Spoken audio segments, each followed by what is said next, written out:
Hello everyone, the story I'm going to share today is Fang Guancheng's amazing life. Fang Guancheng lived in Tong City during the Qing Dynasty.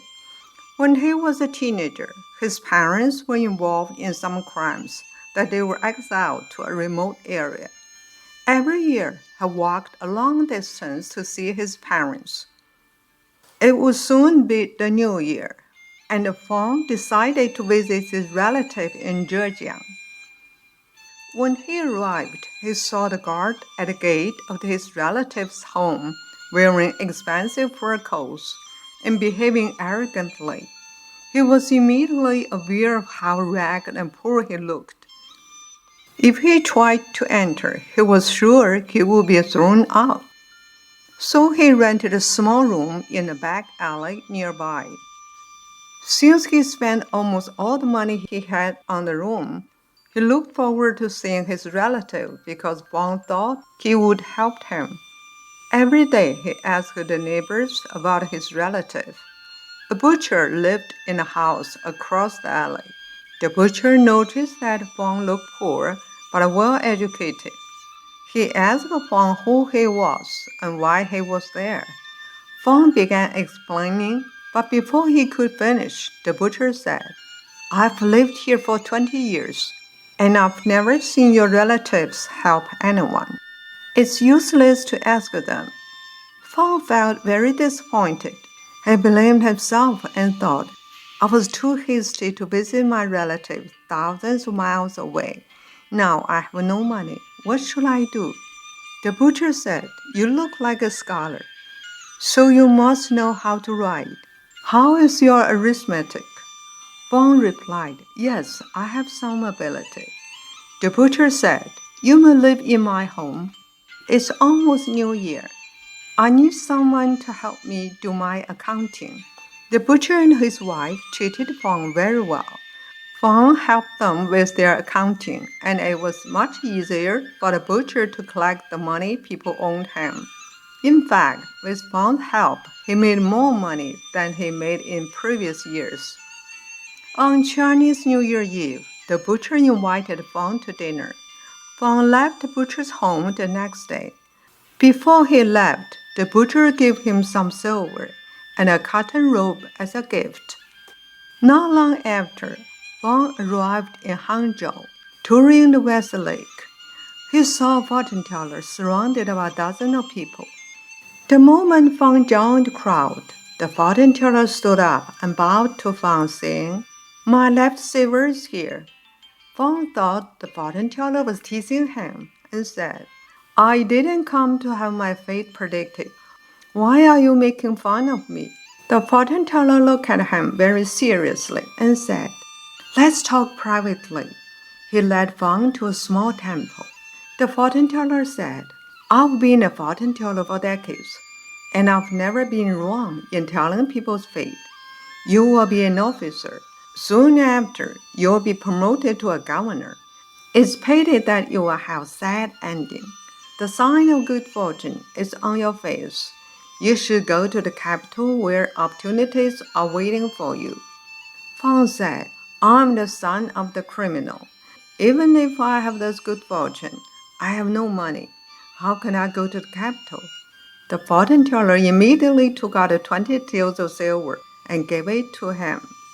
The fortune teller wrote down a name and handed it to Fang. He said, "When you become a governor of Shanghai, a commander will be sentenced to death for his delay in reporting vital military information. Please spare his life.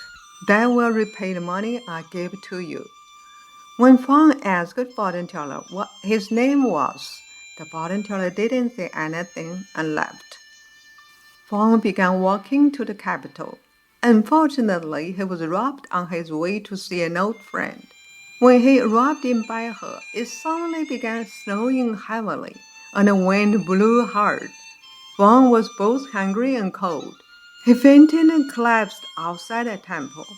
When a monk opened the door and saw him lying in the snow, he hurriedly carried Fang inside and fed him hot soup. Fang soon regained consciousness. Fang stayed in the temple for several months. The monk took out special engraved seals collected by the monk master and told Fang that he could sell them and use the money. Carrying the bag of engraved seals, Fang arrived in Baoding. He soon sold all of them.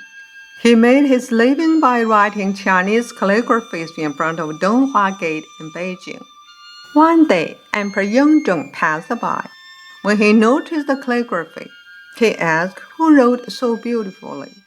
Soon after, Fang was granted an official title of the emperor's secretary.